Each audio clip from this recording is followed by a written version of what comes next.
Welcome back, you guys. All right, let's hop right into the topic. You see it.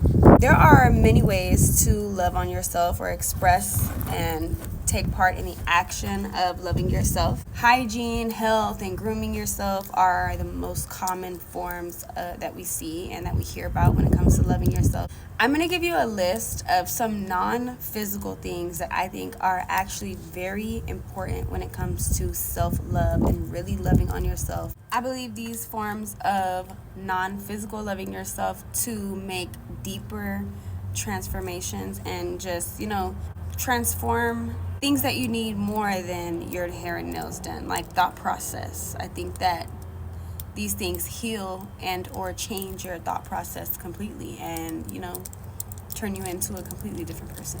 The first form of self-love that I think is most important is honoring the way that you feel, because your intuition is your literal roadmap to life, and I do think it's disrespectful to you and kind of put you off the path when you don't listen to your intuition. And then also practicing, like listening to your intuition constantly is a practice. It helps you to become more in tune with your intuition and to be able to tap in and hear it more clearly, more so on command than just when you feel. Sometimes doing this can mean missing out on certain activities, things, people, and places that other people think are important, or even going against the grain. But that's, how else are you going to dive into your authenticity by doing everything that everyone else is doing? Intuition is a good way to get more in tune with yourself and your authenticity as well. So it's a great, huge form of self-love, honoring the way that you feel. Number 2 is clocking your own tea. If you keep yourself in check, can't nobody check you. And then also taking accountability helps you to continue to grow and transform. You need to account for your actions so that you can see, oh, well, maybe I shouldn't have done that, and then not do it next time.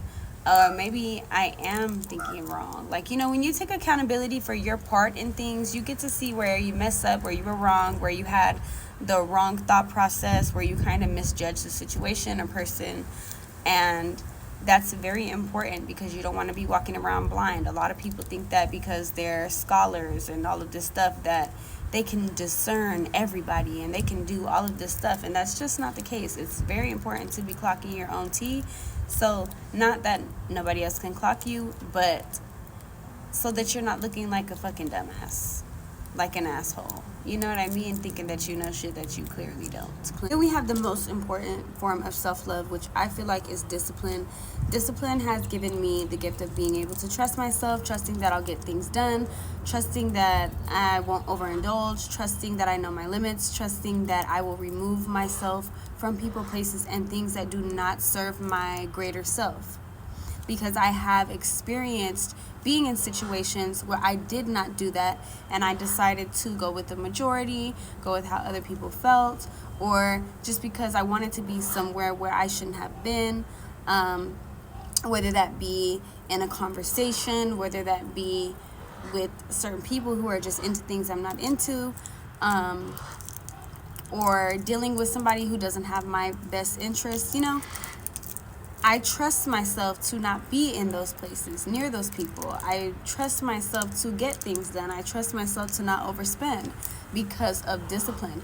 I trust myself to, I know that I'm going to have my dream body because I discipline myself so hard when it comes to gym.